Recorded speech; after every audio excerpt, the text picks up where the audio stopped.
Supreme কোর্টে ফের পিছিয়ে গেল 26,000 চাকরি বাতিল মামলার শুনানি। তো সুপ্রিম কোর্টে আজকে কি জানানো হলো, পরবর্তী শুনানি কবে হবে? তো এই সমস্ত কিছুই বিস্তারিতভাবে জানতে হলে অবশ্যই ভিডিওটিতে প্রথম থেকে শেষ পর্যন্ত সঙ্গে থাকবেন এবং চ্যানেলে নতুন হলে অবশ্যই চ্যানেলটিকে সাবস্ক্রাইব করে ভিডিওটিতে একটি লাইক করবেন। স্কুল সার্ভিস কমিশনের নিয়োগ দুর্নীতি মামলা পিছিয়ে গেল। সোমবার পর্যন্ত নতুন আরও কেস ফাইলিং চলবে, তারপর শুনানির তারিখ দেওয়া হবে। 2016 সালে এসএসসি দুর্নীতিতে কলকাতা হাইকোর্টের রায়কে চ্যালেঞ্জ করে সুপ্রিম কোর্টে দায়ের মামলার শুনানি পিছিয়ে গেল। বেশ কিছু নতুন আবেদন জমা পড়ায় আদালত এই সিদ্ধান্ত নিয়েছে বলে জানা গিয়েছে।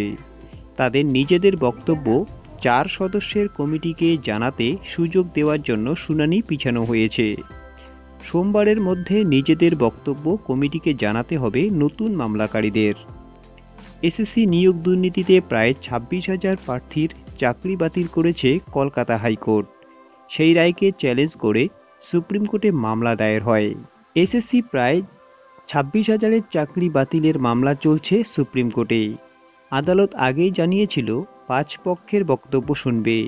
এই 5 পক্ষ হল রাজ্য, এসএসসি, তদন্তকারী সংস্থা, মূল মামলাকারী ও যাদের চাকরি বাতিল নিয়ে বিতর্ক শুরু হয়েছে।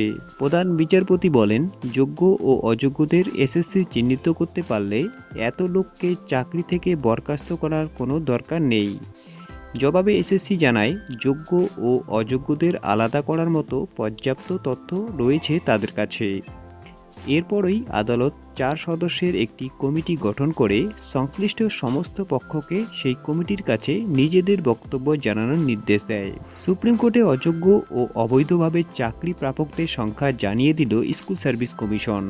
হলফনামা দিয়ে এসএসসি জানিয়েছে, 2016 এর নিয়োগে 4টি বিভাগে অযোগ্য চাকরি প্রাপকদের সংখ্যা 1,212 জন। এর আগে প্রায় 26,000 চাকরি বাতিলের নির্দেশ দিয়েছিল হাইকোর্ট।